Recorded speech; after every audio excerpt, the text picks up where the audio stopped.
Sometimes there's a single moment that splits a person's life into two parts. The before, where everything feels normal, and the after, where everything has already fallen apart. My moment began that night, in the middle of the park. The night was cold, the wind moved softly, and I had gone out for a simple walk.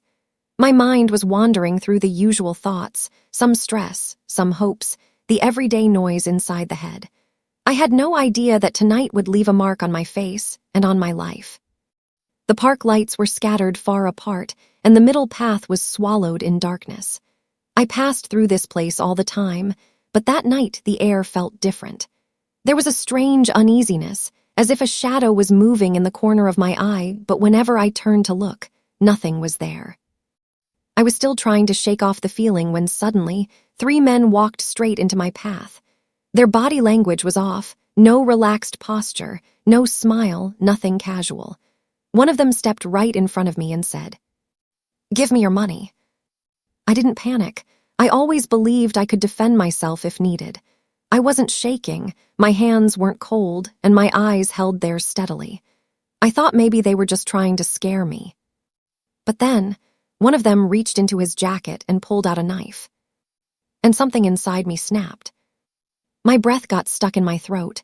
Confidence isn't courage, it's ego. And ego collapses instantly when cold steel flashes in front of your face. That was the moment I understood this wasn't a joke. These men didn't just want money. They wanted control, power, fear, something that leaves a mark. Within a single heartbeat, I made my decision. Stay quiet, stay soft, stay alive. I handed over my money. A strange victory appeared on their faces. They started turning away, as if everything was over. But I don't know why, genuinely beyond my own understanding, as they walked away, my lips betrayed me. Words slipped out, words I never should have spoken.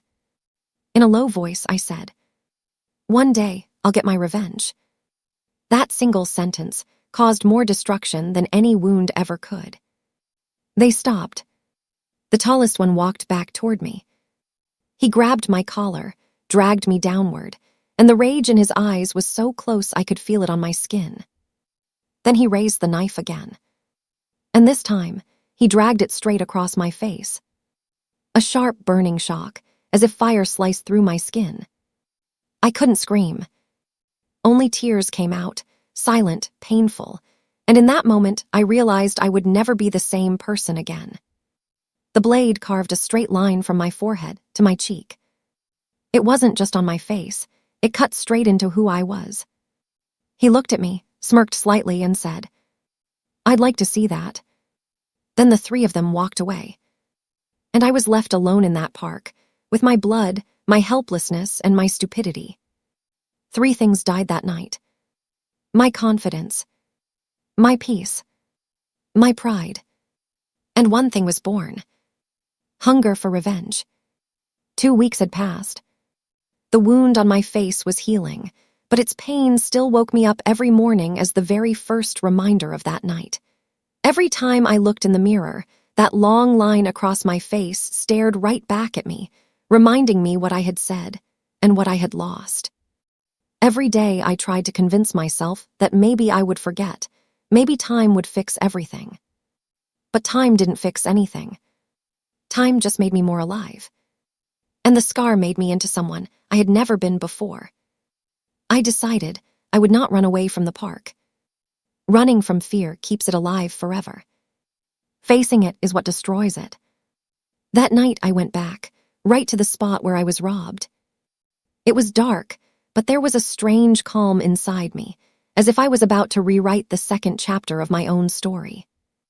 The stone path made a faint sound under my steps, and the cold air carried old memories back toward me. I was ready. Not angry, just ready to take back the weight that had been sitting on my chest. I was walking near the edge of the trees, when suddenly I saw a shadow. From a distance the face wasn't clear, but the way he walked, casual, careless, that same sloppy attitude, my breath stopped. It was him. The one who had cut my face with a knife. The one who had smiled while doing it. The one who said, "I want to see it." I couldn't believe it. Life had thrown him to the same place it threw me 2 weeks ago in the darkness, on that same path. But this time, there was only one difference. He didn't see me. He was busy with his phone, laughing, completely unaware. I hid behind a tree. My heart was racing, but I wasn't scared. There was a coldness inside me, like revenge had filled my lungs and settled in my blood. He walked right past me. His familiar cheap perfume brought every memory flashing back. And then I didn't think. I just acted. As soon as he passed my spot, I kicked him hard behind the knees. He screamed, crashed to the ground. His phone flew away and his face hit the dirt. When his eyes lifted toward me, that moment told me he recognized me. He would have recognized me even without the scar. I saw in his eyes the same thing I had seen in myself that night. Fear. I stepped closer slowly. He was conscious, but he couldn't move. I leaned down near his ear, hearing his shaky, uneven breaths.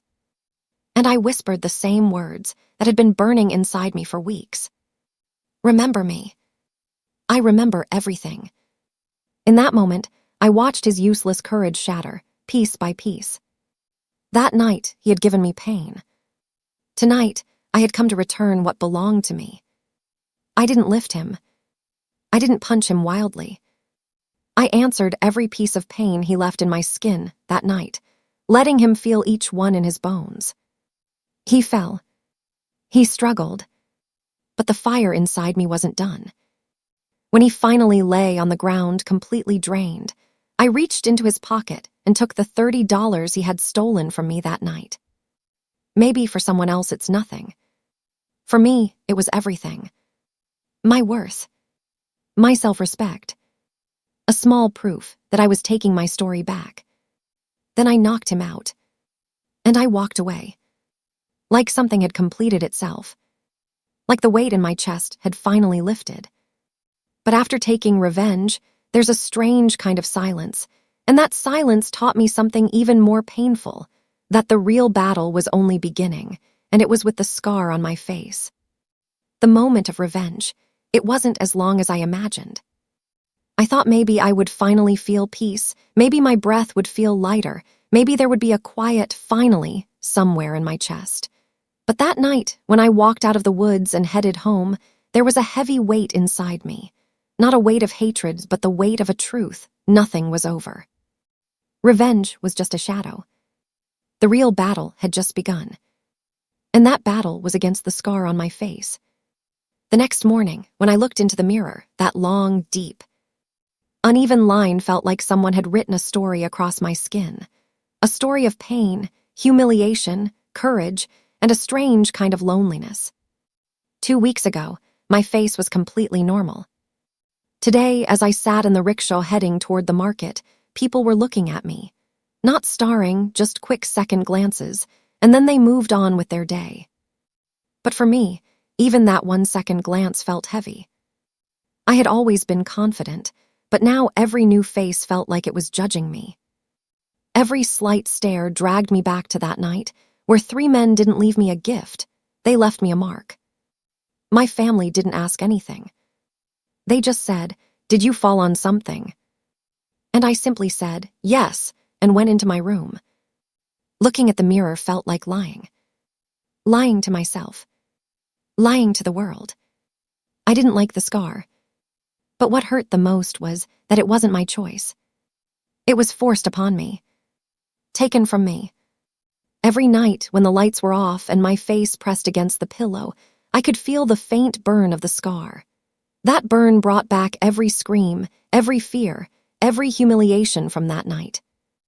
The wound had healed, but the fear hadn't. And yet, despite all of this, something strange was growing inside me. As if the scar wasn't just a wound, but a wake-up call. People often say life doesn't end when it cracks. Some people start becoming stronger from the crack itself. Maybe I was entering that stage. One day, I went back to the park. Not for revenge, not to find anyone. Just to check myself, do I still feel fear? The park was exactly the same. Same path, same darkness, same cold wind. Only I had changed. When I reached the bench where it all began, I felt a cold breath inside me, like some old ghost was returning. But this time, I didn't run. I sat down. You know something? Sometimes the place we fear the most becomes the place that strengthens us the most. Sitting there, I touched my scar gently. Before, the touch burned. Now it just reminded me. I thought, yes, this mark was forced on me, but living with it is my choice. That night I was weak, today I'm not. The scar isn't a symbol of defeat, it's a chapter from where I want to begin. At that moment, I realized that I had already taken my revenge. What was left was just one thing: to get myself back. Fear, anger, revenge, shame, they're all colors. If we run from them, they keep chasing us. If we face them, they become a part of us. Sitting in that park, I felt alive again. Without running. Without hiding. Without shame. The scar wasn't my enemy. I was the enemy of that night. The scar only reminded me how deeply I had broken and how strongly I could rebuild myself. For the first time, it felt like life wasn't ending. It was taking a new turn. Some wounds live on the body, and some live in the heart. The wounds on the body eventually heal. Even if a little pain stays, time melts it away. But the wounds inside, there's no medicine for them. We're the only ones who can heal those. My scar was on my face, but the real wound was inside me. That night, those words, that humiliation, that fear, they had hollowed me out from within. The moment I took revenge, that was only half the journey. The rest of the journey, I had to walk inside myself. For days, I stayed quiet at home. I didn't have the courage to look in the mirror, yet I still did. Every morning, I saw my face and felt like the scar was staring back at me, saying, "You're still trapped in that night." I used to think things would become all right after revenge. But instead, I felt an emptiness growing. As if I had won and still somehow lost. One night, I turned off the light and lay on my bed. A strange restlessness kept growing in my chest. I closed my eyes, but the same scene kept replaying. The knife, his face, those words. Again and again. I asked myself, why am I still not at peace? When I took revenge, I gave him the same pain he gave me. So why did it still feel like the story was incomplete? And then it hit me. I had punished him, but I hadn't forgiven myself. I had made a mistake that night. A mistake I needed to accept. Not the mistake of taking revenge. Not even the mistake of speaking up. My mistake was that I allowed that pain to become my identity. My identity wasn't that scar. My identity wasn't that fear-filled night. My identity wasn't that moment when I fell to the ground. My identity was one thing. I stood back up. That night, I decided I wouldn't run from my scar. I wouldn't fight it either. I would make it a part of my story. But not the entire story. The next morning, for the first time, I left the house without a scarf. People looked. Some eyes moved away quickly, some lingered a little longer. But this time, I didn't look away. I let them look. Why? Because I had stopped running from my own reflection. As I passed through the park, I walked right through the place where it all began. The darkness was still there, the wind was still the same. But one thing had changed. I wasn't the same person anymore. Now I was someone who had survived that night. And learned from it. Someone who took revenge. And also lightened the weight of his own heart. Someone who stopped running from fear. And turned vulnerability into strength. It took time to forgive myself. It took time to accept the fear. It took time to let the scar become a part of me. But slowly, I understood something. Having a scar didn't mean I was weak. It meant I survived. It meant I fought. It meant I stood tall again. And then one day, standing in front of the mirror. For the first time, I didn't hate the scar. It wasn't just a mark. It was proof. Proof that I didn't let someone else write my story for me. I learned to live beyond that night. I learned to move forward, even after revenge. And most importantly, I learned to forgive myself.